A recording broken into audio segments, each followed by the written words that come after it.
This is BBC World News and Hard Talk with Stephen Sackur. Last month marked a watershed in the politics of Malaysia. The ruling National Front recorded its worst election results in 5 decades. It's still in power, but seriously weakened. My guest today personified the power of the ruling party for 22 years. He was Malaysia's Prime Minister and one of the most outspoken leaders in the Muslim world. His critics called him a racist and a dictator. As retirement mellowed, Mahathir Mohamad.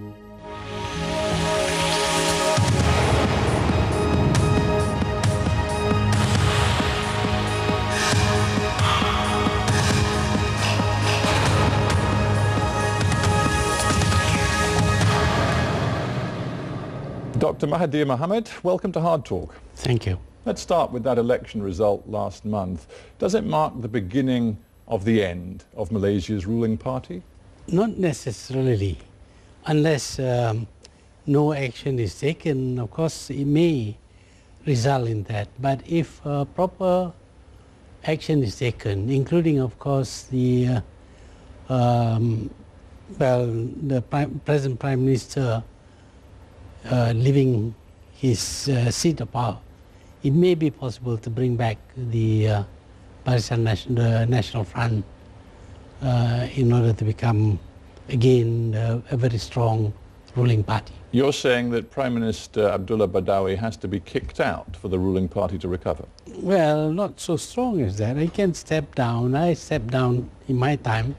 It's about time that he steps down, because the result of the election shows clearly that many of the former followers, supporters of the National Front had decided that they would vote for the opposition, even if they didn't like the opposition. They voted for the opposition to send a message to the present government. See, Prime Minister Abdullah says that you have been one of the curses that have brought him down, because you've been sniping from the sidelines for the last 2 or 3 years. That may be so. I don't see why I should not criticize wrongdoings by him.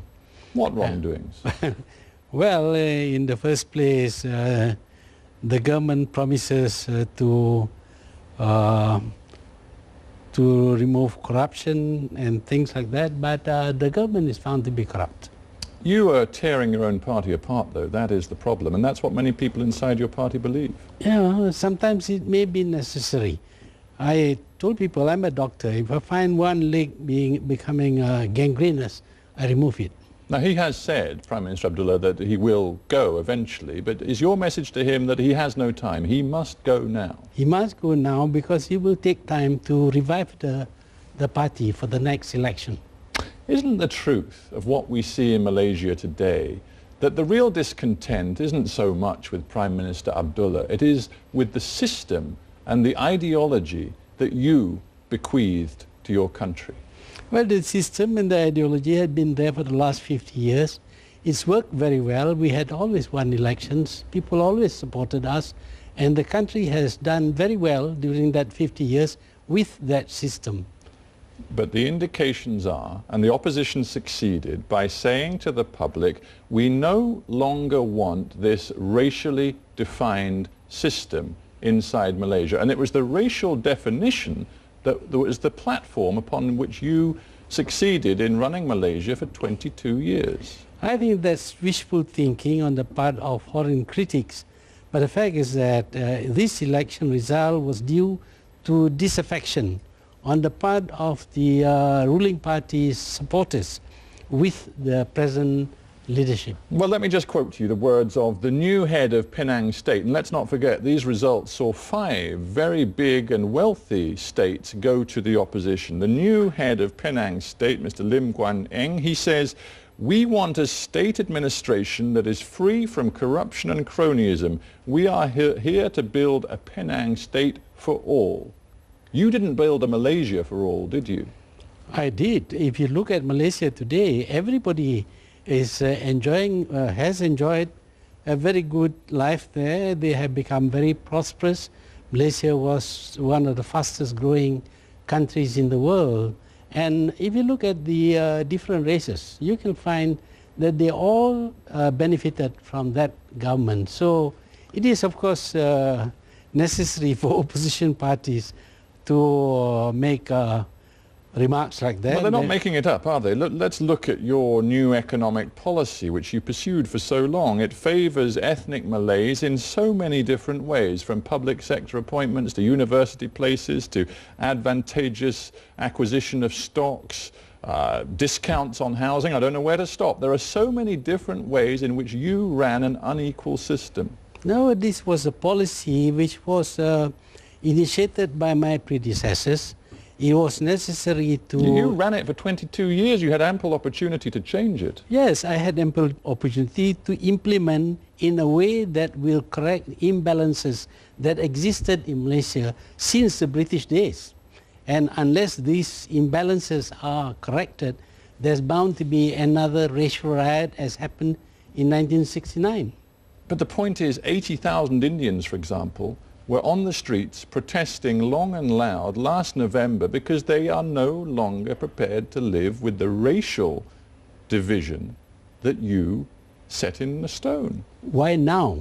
Why not during my time? They were quite free to demonstrate. Many of the people who disagreed with me demonstrated. Many of the people who disagreed with you, I'm afraid, ended up in prison. Who? Hundreds of them. Hundreds Read every of them. Amnesty International That and Human Rights Watch report for the years in which you were in power. Western press, the problem is that you make up these stories and then you take it as the truth. It's not the truth. Tell me, who are the hundreds of people who ended up in prison? I'll discuss human rights a little bit later. I just want, before we get distracted from this question of racism in Malaysia, I just want to put to you this final point. Anwar Ibrahim says that he is going to push, and of course he, your longtime friend who became your political enemy, he is going to push for a colourblind Malaysia where affirmative action is open to all who need help. Well, there's opportunism for him.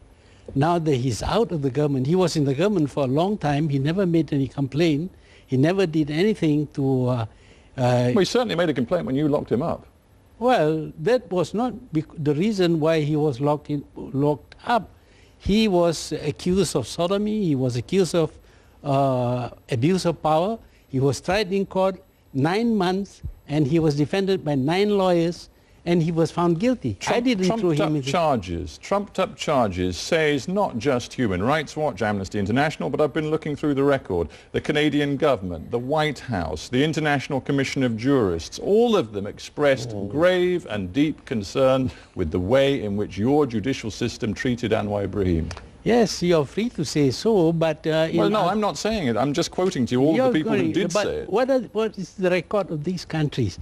These people, these same countries, arrested people without the law and detained them in Guantanamo Bay, and even in Britain here, you arrest people and detain them without any sanction by law. So does that make it okay that you did it for 22 years? We did it under the laws of the country, but it is not the way that they seem to... You used the laws which went back to colonial times, of the Internal Security Act, emergency procedures. You feel satisfied, do you, to tell me that that was entirely legitimate? No, we find that the situation in the country is very, very fluid, and it is very likely that there will be racial riots unless we prevent such people who are promoting racial hatred from talking about it. But put it this way, Dr. Mahathir, you've had several years out of power now to consider your record and what you did. I wonder whether you are now ready to say that you regret what you did to Anwar Ibrahim. Why should I regret? He was arrested under the laws of the country, he was tried in the courts of the country, and he was sentenced by the court. If he was not wrong, I don't think, no matter what you think about our judiciary, I don't think he would have been sentenced to prison. It damaged your reputation, though, didn't it? Well, that's something that I have to accept. You may also find it comes back to haunt you. Anwar Ibrahim, of course, is now leading the opposition coalition. We are led to believe that there are certain MPs in the ruling party who may defect to him, in which case he could very soon be running the government. And he's made it plain that he wants to have you answer